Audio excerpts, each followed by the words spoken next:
Bien, tengan un saludo cordial, espero que se encuentren bien. Vamos ahora a estudiar la primera de las acciones que protegen al derecho real de dominio, que es la acción reivindicatoria. Recordemos que el contenido de esta unidad trata pues de la tutela judicial efectiva de los bienes, y una de esa tutela o un mecanismo de protección es la acción reivindicatoria. Veamos pues qué es lo que vamos a estudiar en la acción reivindicatoria. En primer lugar, el objetivo es analizar los presupuestos de procedencia de la acción reivindicatoria, es decir, cuáles son los requisitos que debe de cumplir la acción reivindicatoria para que ésta pueda proceder correctamente ante los tribunales. Y ojo, es acción reivindicatoria. Hay personas que en el examen o a veces escribiendo ponen rein, y esta N pues hace entender de que la acción ya no existe, porque acción reivindicatoria no existe, sino que es reivindicatoria. Muy bien, veamos cuál es la definición de la acción reivindicatoria. Esta definición la encontramos en el artículo 891 de nuestro Código Civil, y en la misma definición nos da, por supuesto, los presupuestos que nosotros vamos a analizar. Dice, la acción reivindicatoria, la reivindicación o acción de dominio es la que tiene el dueño de una cosa singular que no está en posesión, para que el poseedor de ella sea condenado a restituírsela. Muy bien, de la definición que da el artículo 891 podemos sacar tres presupuestos en la acción reivindicatoria. ¿Cuál es el primero? Bueno, la cosa singular. ¿Cuál es el segundo? Muy bien, que no esté en posesión.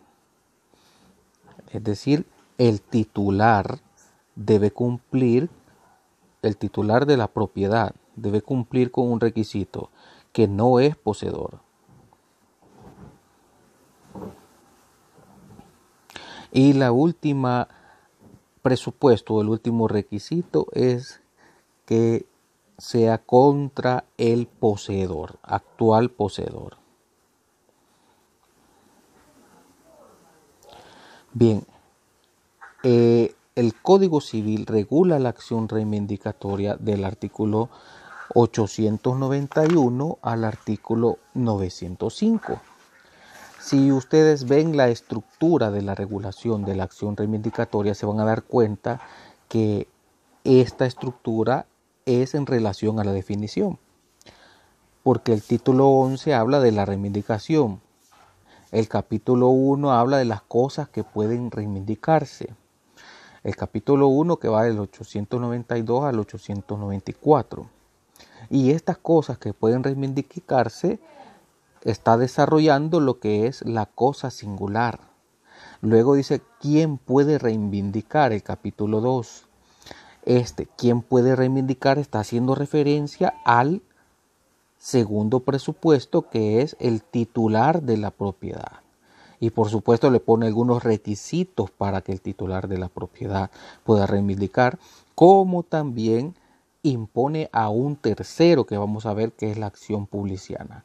Y por último habla contra quién se puede reivindicar, que es el tercer requisito, que habla del actual poseedor o que desarrolla lo que es el poseedor. Pues estas tres situaciones, estas tres estructuras son las que vamos a estudiar en esta intervención. Muy bien, otra situación que nosotros debemos de aclarar en la definición es el objeto de esta misma acción reivindicatoria. Porque cuando hablamos de que es una acción que protege al dominio, esto no quiere decir que en la sentencia la pretensión que nosotros busquemos significa que lo vamos a declarar dueño a una de las partes. No es una sentencia constitutiva, no es constitutiva, no hay constitución de un derecho. La sentencia que se busca en la acción reivindicatoria es una sentencia declarativa. porque declara la existencia de un derecho que ya existía, por supuesto, antes de la pronunciación de la sentencia. ¿Cuál es ese derecho? El derecho real de dominio. Esa es. Entonces, la sentencia tiene un doble alcance. ¿Cuál es? En primer lugar, declara quién es el dueño, conforme a las pruebas, ¿no? Y por supuesto, después condena a la restitución. Pues si ustedes leen el artículo 891, dice, sea condenado a restituirla, la última parte. Entonces, tiene un doble efecto. Dice, fulanito de tal es dueño y por lo tanto quien está en este momento en posesión es condenado a la restitución. Ese es el objeto y alcance de la acción reivindicatoria. ¿Cuál es el fundamento de esta acción? Es decir, ¿en qué se fundamenta el titular para promover dicha acción? Pues esto es muy simple. El fundamento tiene que ver con la propiedad, ¿verdad? El fundamento tiene que ver con la propiedad. Se fundamenta en el derecho real de dominio y en la posesión que ejerce un tercero que no es dueño de la cosa. Ese es el fundamento. Muy bien, veamos ahora el primero de los requisitos. Vamos a estudiar la singularidad de la cosa. ¿Qué vamos a entender por cosa singular? ¿En qué consiste la cosa singular? Aquí tenemos una situación un poco extraña, ¿no? El código habla de cosa singular. La cosa singular es contraria a lo que es la cosa universal. Pero realmente lo que se estaba refiriendo el legislador cuando habla de cosa singular es a la determinación y no a la universalidad, porque ya lo vamos a ver bien más adelante. Entonces, ¿en qué consiste una cosa singular? Vamos a hablar de que la cosa singular es aquella que se encuentra determinada, de tal forma que no pueda confundir con otra. En ese consiste la cosa singular. Esto lo tenemos así, porque si nosotros lo hablamos o lo interpretamos como cosa singular, tal como decíamos, entonces no procedería la acción reivindicatoria frente a cosas universales.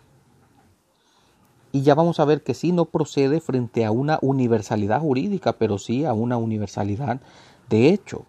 Por ejemplo, si queremos reivindicar un almacén o una librería o un establecimiento comercial, entendemos que dentro de esa cosa hay varios bienes muebles.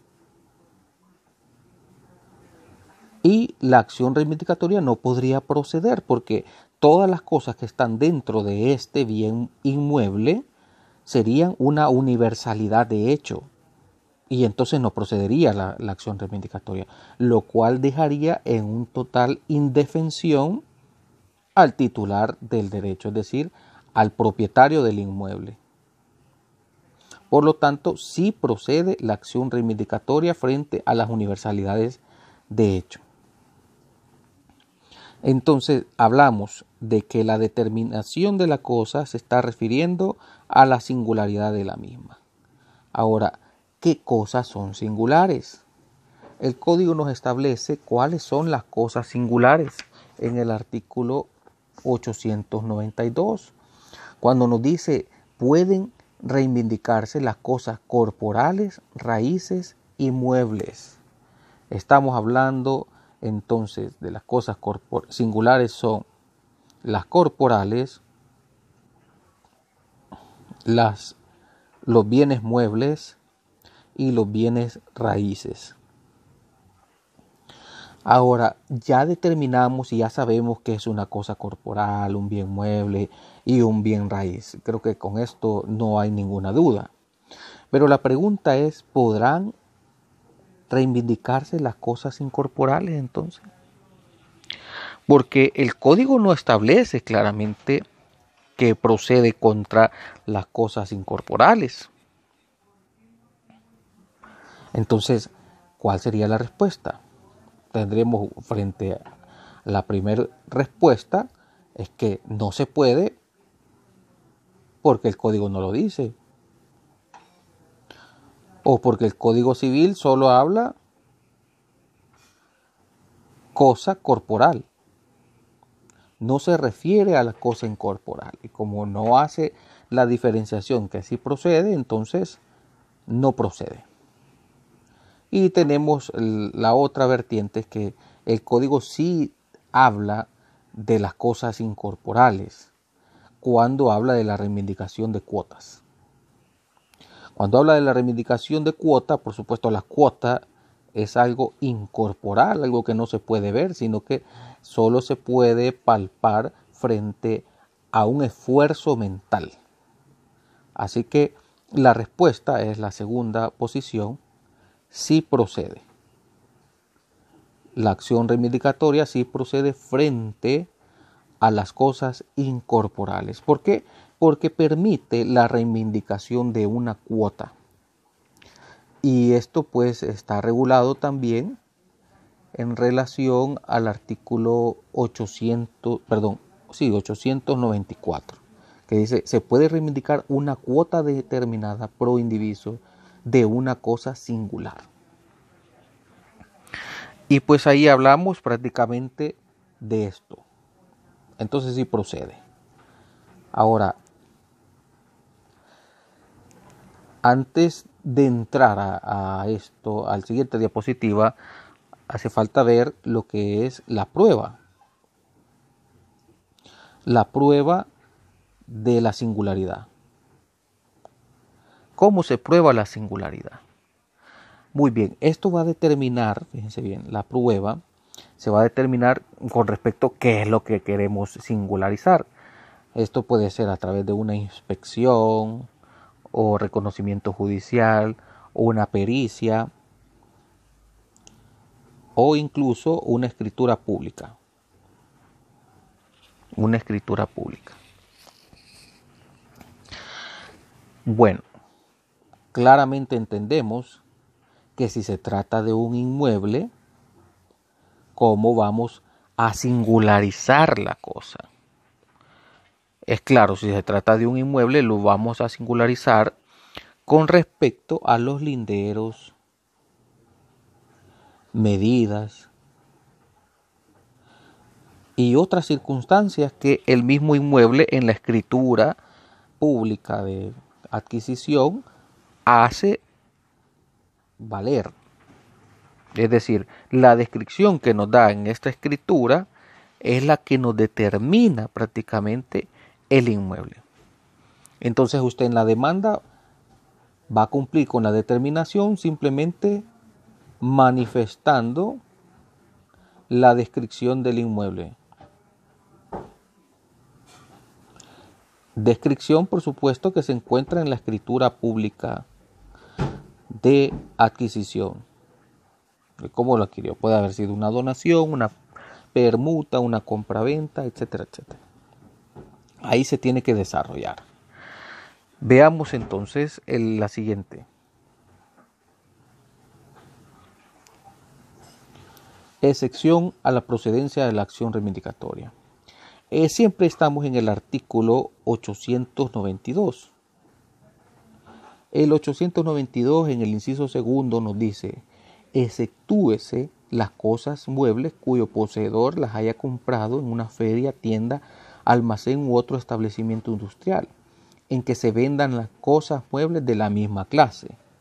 Entonces habla de la excepción referido a las cosas muebles. Es decir, en un primer momento, en el inciso segundo, nos está diciendo, no procede la reivindicación. en relación a bienes muebles comprados en feria. Pero el inciso tercero nos da otra regla que nos está diciendo: justificada esta circunstancia, no estará el poseedor obligado a restituir la cosa si no se le reembolsa lo que haya dado por ella y lo que haya gastado en repararla y mejorarla. Entonces el inciso tercero dice: sí procede. Y la pregunta es, entonces, ¿procede o no procede la acción reivindicatoria contra los bienes muebles comprados en feria? La respuesta es que sí procede.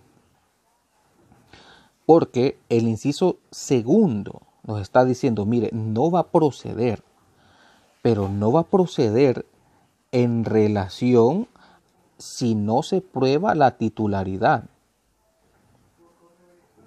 del derecho. Es decir, si la persona no puede probar que él es el dueño de esa cosa mueble que se vendió en feria, entonces no va a proceder.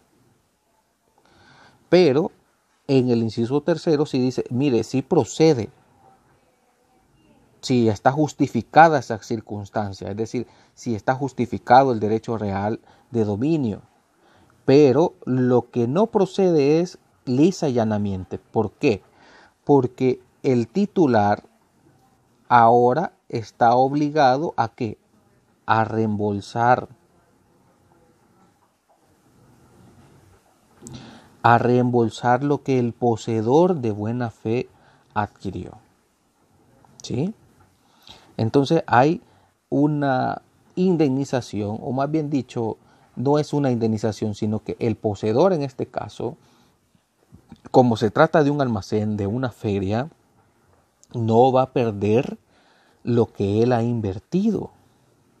Y esto es bastante peculiar, porque tenemos aquí una persona que pierde un objeto, supongamos. A es el propietario de este objeto y de repente llega ese objeto a las manos de B. ¿Sí? Podemos poner un Rolex, ¿sí? Y ya tiene, por supuesto, su documento que acredita y describe este Rolex. Y B, pues lo obtiene. Por supuesto, B lo vende a C en una feria, ¿sí? Lo vende en una feria de objetos.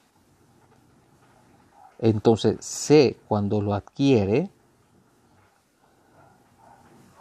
se vuelve dueño del Rolex. Y supongamos que A ve que C tiene su Rolex.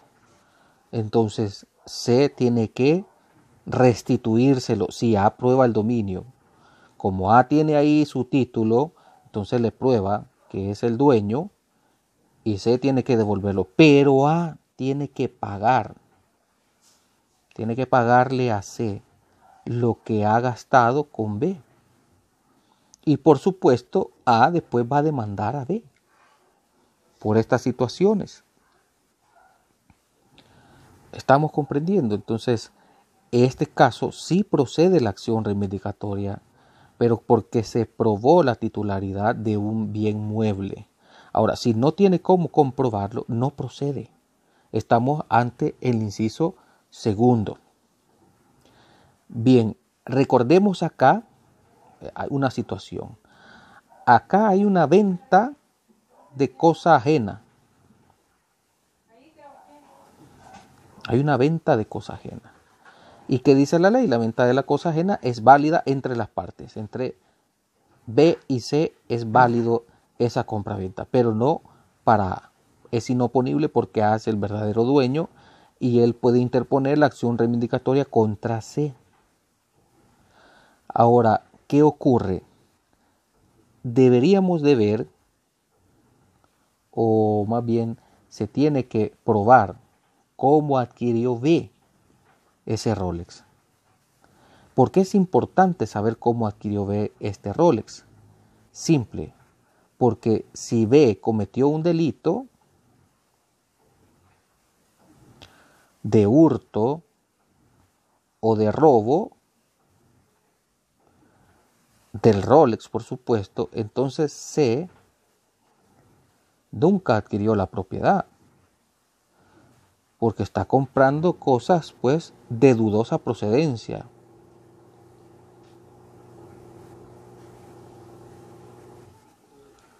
¿Sí? Y está obligado, por supuesto, a devolver lo robado.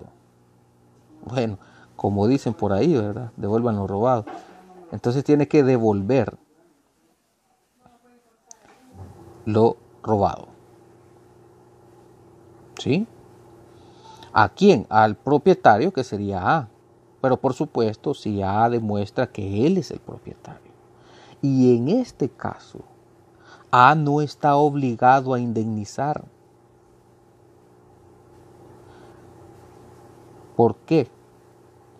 Porque esta transacción entre B y A era de dudosa procedencia y no se hizo bajo los parámetros de la buena fe contractual. De la buena fe contractual. Entonces acá no hay adquisición de dominio, es un objeto ilícito y por lo tanto A no tiene ninguna acción más que la acción reivindicatoria y procede penalmente. Que el delito de hurto o robo que también hace que se restituya la cosa a su verdadero dueño. Pero en ese caso no hay ninguna obligación de decir, ah, sí, mira, es que a mí me la vendió B, entonces tienen que pagarme. No hay obligación de esto. ¿Sí? Porque recuerden que en los delitos, en el Código Penal, lo que se busca es la privación de libertad y no una indemnización de parte del que ha sido engañado. Ahora, si B, por supuesto, en el otro de los casos que estamos hablando, si B de repente se encontró la cosa, no cometió ningún delito y es un poseedor de buena fe y en eso le venden una feria a C el reloj, entonces C si adquiere el dominio y por lo tanto como dueño tiene derecho a pedir que se le devuelva lo que ha pagado. Y en esto consiste prácticamente la excepción, porque acá opera el principio de buena fe contractual. Entonces el contrato es válido hasta que se demuestre lo contrario. Y por lo tanto, cualquier acción que intervenga en la adquisición del dominio de C debe ser reparado por esto. Así que A, entonces, debe de pagarle a B los gastos. Gastos inclusive, como dice el código, de reparación o de mejora de la cosa. En conclusión, pues, tenemos que en relación a la excepción de la acción reivindicatoria, solo va a ser una excepción en el inciso segundo en el caso de que no se pueda probar la titularidad de los bienes. Recuérdese que los bienes muebles pues es muy difícil comprobar su dominio, porque ya vamos a ver más adelante cuando veamos quién puede reivindicar cómo se prueba el dominio y pues usted supongamos tiene un reloj caro, ¿cómo va a probar ese dominio? No va a tener la factura ahí por años, ¿sí? Entonces se le dificulta un poco más la prueba del dominio de la adquisición de ese bien mueble. Y por supuesto, máxime que son cosas que también existen. Es decir, en ese establecimiento no solo hay una, hay dos, hay tres, hay cuatro, hay cinco cosas o seis cosas iguales a las que se está vendiendo. Entonces, ¿cómo determinar realmente si ese bien mueble es suyo? En ese caso, no procede la acción reivindicatoria. Pero, si usted prueba la titularidad del dominio, y usted puede determinar o singularizar la cosa, entonces sí procede. El caso del inciso tercero. Sí procede, pero procede con una reparación o un reembolso a la persona que la adquirió porque la adquirió de buena fe. Excepto, decíamos, en el caso del robo o de hurto o del cometimiento de un delito, podríamos decirlo así. Veamos siempre en la cosa singular. el alcance y extensión de la acción reivindicatoria, el 893. Esto es muy interesante porque el 893 dice: los otros derechos reales pueden reivindicarse como el dominio. ¿Cuáles son los otros derechos reales? Recordemos que están regulados en el 567. Aquí está hablando del uso y habitación, del usufructo, de la servidumbre, ¿sí? Y por supuesto del mismo dominio y de la prenda, excepto, dice, la herencia y la hipoteca. En esos dos casos no procede la acción reivindicatoria. En los demás casos sí. Vamos a ver más adelante que en relación a la servidumbre no se habla de reivindicación del derecho de servidumbre, sino que la misma servidumbre regula, fíjense bien, una acción especial que es el restablecimiento de servidumbre.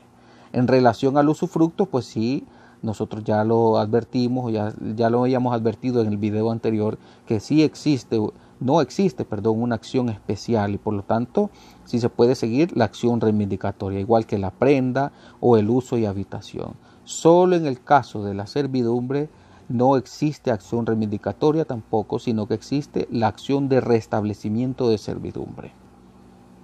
Con lo que está persiguiendo que la servidumbre sea restablecida nuevamente de la forma en que se encontraba antes de ser interrumpida o limitado su ejercicio. Ahora veamos por qué no procede la acción reivindicatoria en el caso de la herencia. En el caso de la herencia no procede, por supuesto, porque se trata, como decimos, de una cosa universal jurídica. ¿Sí? Entonces no puede proceder porque contra quién, o más bien dicho, cuál es el primer requisito que se debe de cumplir en la acción reivindicatoria, que la cosa sea singular. Y decimos, esto se opone totalmente a las cosas universales, pero la acción reivindicatoria sí procede contra las cosas universales de hecho, pero no contra las cosas universales jurídicas, como es la herencia.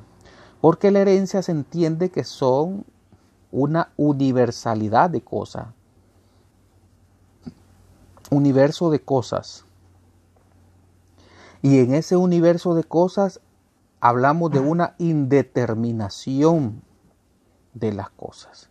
Entonces no se puede determinar, y estamos hablando de una cosa universal jurídica, son dos aspectos que no se pueden cumplir y por eso no procede la acción reivindicatoria.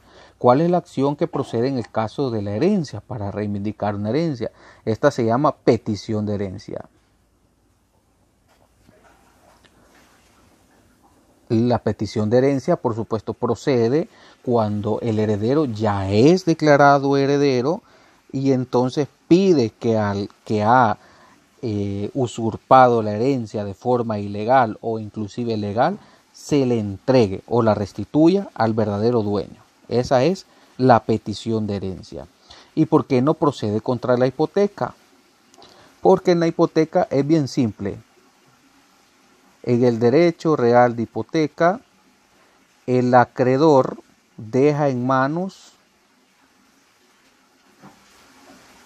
la cosa del deudor.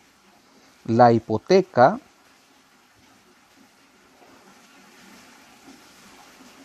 queda, por supuesto, en manos del deudor, no del acreedor. Entonces, si el deudor pierde la hipoteca, es decir, si el deudor pierde la casa, él no tiene acción hipotecaria en sí, lo que tiene es la acción reivindicatoria, pero como dueño.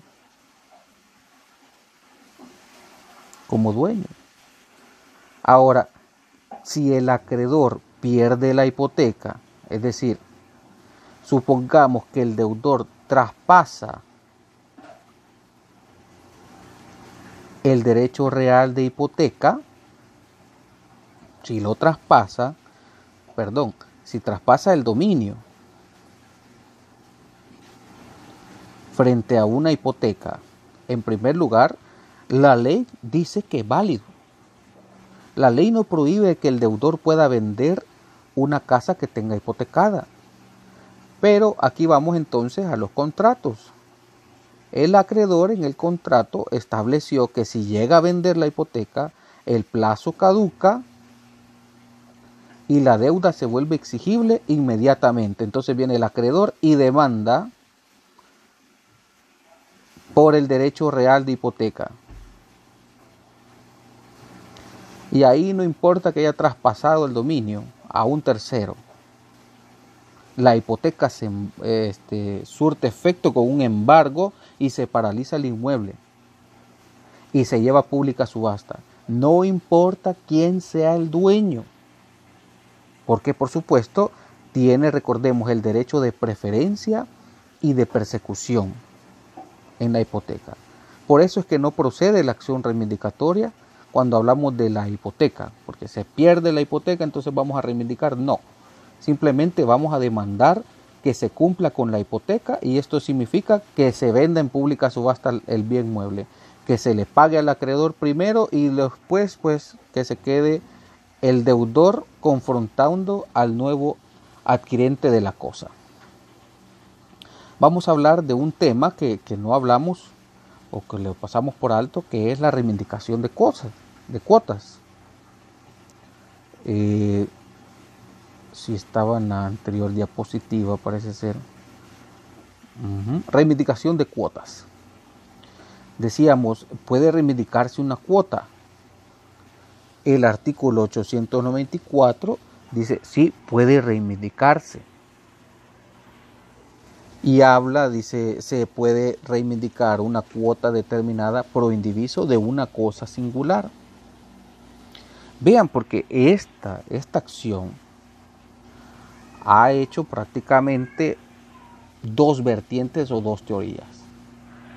No hay ningún problema cuando se trata de una cosa singular y que esta cosa singular se divida en varias cuotas. Como por ejemplo tenemos un inmueble acá y el inmueble pues se divide en 30% uno, el otro 30% y el otro 40%. Estamos hablando de una cosa singular. ¿Sí? Y por supuesto son tres dueños. A, B y C. Son tres dueños. Este es el mejor de los casos y que por supuesto procede la acción reivindicatoria. Pero la doctrina habla del otro caso, o el otro caso que viene a complicar las cosas, es que dice, mire, si esa cosa singular forma parte de una universalidad, entonces ya ahí hay dos teorías. Si esta cosa singular, estamos hablando de un inmueble, forma parte de una herencia, entonces una teoría dice procede y la otra no procede. Recuerdo que tuve un caso similar. Por ejemplo, eran 7 herederos. Y eran muchos bienes. Habían como 11 vehículos. Quiero ver. Habían 4 inmuebles. O 5, parece. Supongamos que son 4 o 5 inmuebles. Habían como 2 terrenos no construidos. Y entonces los herederos, fíjense bien, los herederos de por sí, vino una señora, quien era la madre del causante, y dijo, bueno, yo me quedo con los vehículos, y agarró los 11 vehículos para ella. Y no les daba ni siquiera entrada, ni siquiera acceso a los vehículos a los demás herederos. Y vinieron, quiero ver, aparentemente eran 5 herederos más y dijo, pues yo agarro los 4 inmuebles. ¿Sí? Era la esposa y los hijos que le sobrevenían al causante. Y agarraron los 4 inmuebles para vivir y vino la otra y dijo, pues yo me quedo con estos 2 terrenos. Y así se lo dividieron de hecho. Pero la verdad es que cada uno de esos bienes se tenía que partir en 7. Cada bien. Cada bien mueble e inmueble tiene que dividirse entre 7. Porque eso le corresponde de una cosa singular que por supuesto responde a una herencia totalmente. Y entonces aquí la doctrina dice dos aspectos. Bueno, en este caso no puede proceder la acción reivindicatoria, porque solo puede proceder, como dice el código, de una cosa singular. Si ya la cosa singular se encuentra dentro de una universalidad, entonces no procede. ¿Por qué no procede? Dice. En primer lugar, porque así lo dice el código. Ellos dicen, o esta vertiente así lo explica. En segundo lugar, porque supongamos, como les dije anteriormente, son 11 vehículos, 4 inmuebles. Cuando me refiero a inmuebles son casas, ¿verdad? Y 2 terrenos que estos son para cultivar. De cada uno de ellos, dice esta teoría, el heredero solo tiene una expectativa de ser dueño. ¿Y cuándo va a llegar a ser dueño? Hasta que se le adjudique este bien. Entonces ahí sí procede la acción reivindicatoria.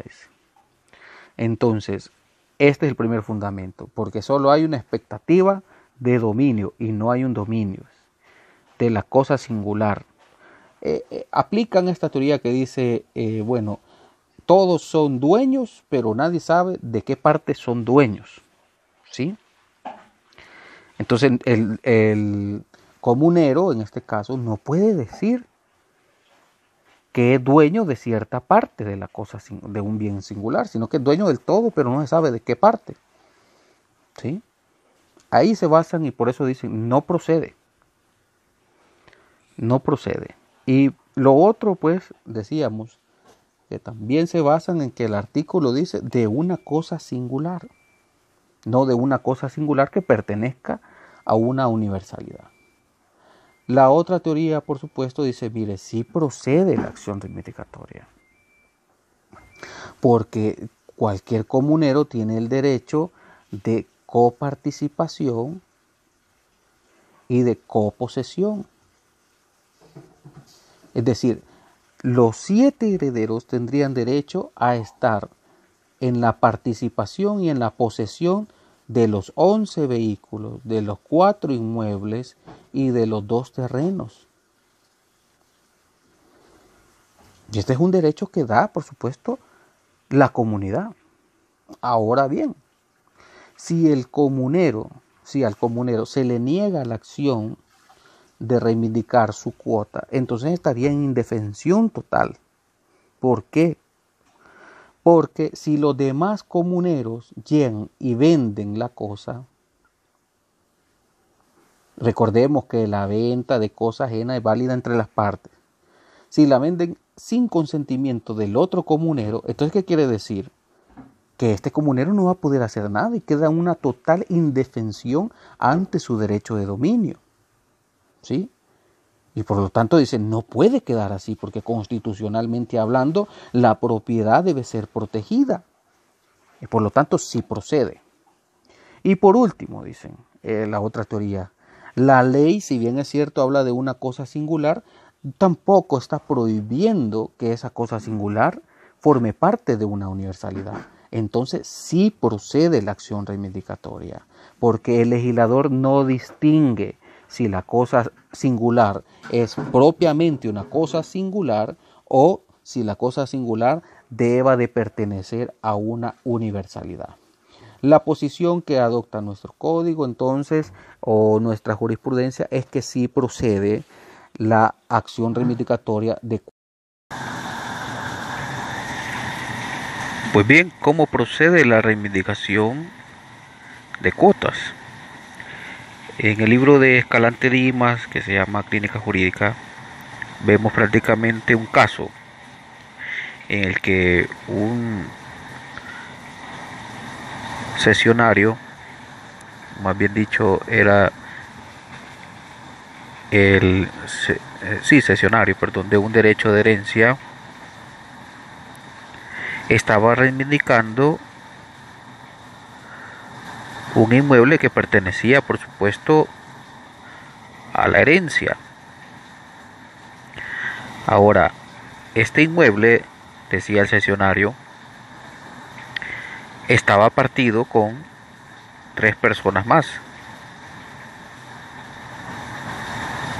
Pero el error que comete este cesionario, denominado A, es que él en su demanda dice que ya se había hecho una partición, pero la partición que se había hecho era de carácter verbal. Y entonces él pide el 25% de la cuota con respecto claramente a una determinada parte. Y describía, por ejemplo, el lado sur del inmueble. Decía, y por supuesto también los linderos. Yo soy dueño del punto A al punto B, al punto C, al punto D, por decirlo así. Entonces la Suprema Corte, pues el Tribunal de Casación le dijo que no procedía la acción en este caso, porque él lo estaba haciendo prácticamente como una reivindicación de cosa singular, no de una cuota. Es decir, él había determinado su parte de este inmueble, pero a raíz de una partición verbal, que esta partición verbal no estaba inscrita, no había ninguna prueba sobre la misma y por supuesto no procedía. Entonces no puede pedir de esta forma porque la partición no había surtido efectos. Y si la partición surte efectos, tampoco se puede pedir la reivindicación de una cuota, porque en este caso, si ya hay una partición, se pide la reivindicación normal. Muy bien. Ese caso es entonces que no procedía a la acción reivindicatoria porque había pedido mal una cuota. Ahora, ¿cuál es el requisito? ¿Cuáles son los requisitos para que proceda una reivindicación de cuota? Bueno, en primer lugar establece la doctrina que los comuneros deben estar de acuerdo.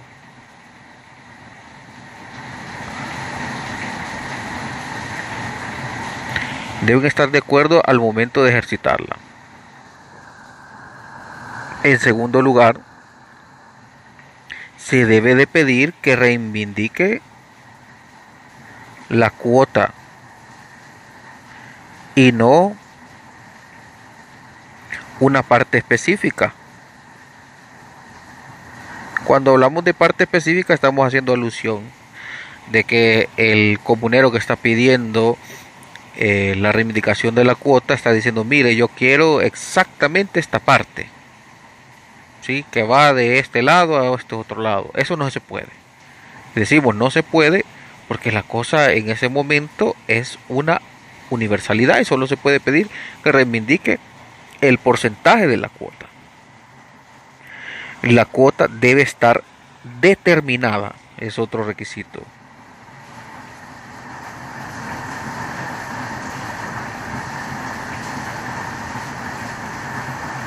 Una cuota determinada, pro indivisa, es decir, la persona debe saber que es dueña de un 10, 20, 30, 40% en relación a esa cosa singular. Y por último, que no exista partición. No partición de la cosa singular. Es decir, que todavía estén en proindiviso. Porque si ya existe una partición, entonces ya no procede la acción. En ese caso ya no procede la acción de reivindicación de una cuota, sino que es la reivindicación total como acción de la totalidad de esa cuota que en un momento se volvió el 100% del derecho de dominio de ese comunero. Entonces, lo único que se debe determinar es la cuota y por supuesto describir a cuánto asciende, ¿no? Por ejemplo, si decimos que somos dueños de la mitad, pues entonces vamos a decir que equivale a la mitad de metros cuadrados que tiene el inmueble. Esos son los requisitos para que proceda la reivindicación de cuotas. Bueno, espero que les haya gustado y sobre todo que hayan comprendido el tema Cualquier duda o pregunta pueden hacérmela saber y con todo gusto se la voy a contestar. Que tenga un feliz día.